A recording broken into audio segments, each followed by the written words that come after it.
Well, we hoped from midnight last night that conditions were going to abate for the Bandine fire.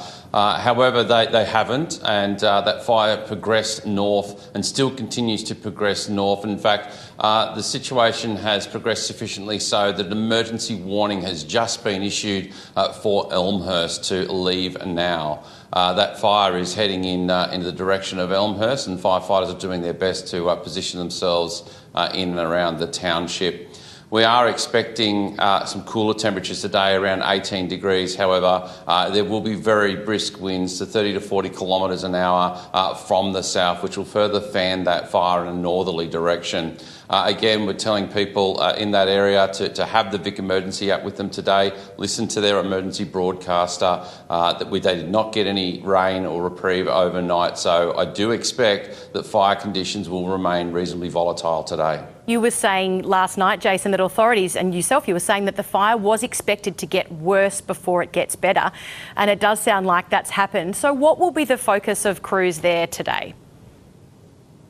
The focus of crews today will be to contain the southernmost portion of that fire. So the fire closest to the Great Western Highway, sufficiently so that the incident management team is aiming to try and get the Great Western Highway open this morning. However, the Pyrenees Highway is about to be closed due to that emergency warning situation there at Elmhurst.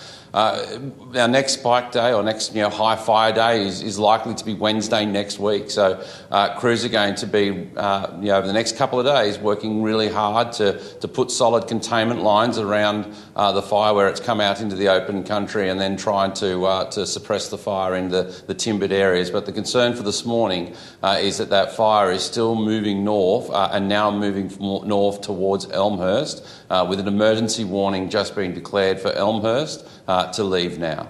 It must have been a really anxious night for residents who evacuated from areas like Beaufort overnight. Do you have an update to any damage to properties and homes in that part of Victoria? We're getting early reports, unfortunately, of some home losses, and as well as multiple sheds. And of course, given a rural agricultural area, I do expect fence loss, stock loss and the like. We have specialist rapid damage impact assessment teams on the ground from 7 o'clock this morning from Fire Rescue Victoria, which will be going through that area and trying to firm up those numbers. So we'll have a better idea of the losses that we can tell, the communities affected, importantly and foremostly, but then be able to tell the broader community what the effects of yesterday's main fire run was. So, but we do expect to see some house losses. We do expect to see significant shed loss, stock loss and fencing. Oh, that's just devastating to hear, Jason. And you mentioned that crews have got that kind of window between now and next Wednesday when it's likely to get worse. Are you confident that you can get on top of this fire in that time? We had 10 strike teams from CFA and firefighters from Forest Fire Management Victoria and FRV on site overnight, and even more firefighters are making their way to the fire grounds as we speak from metropolitan Melbourne and much further afield. Again, they'll be supported by water bombing aircraft, including the large air tankers. So we're really throwing everything we can at it to try and contain that fire in the lead up to next Wednesday's predicted fire weather day. It's one of those ones where the fire scene is large.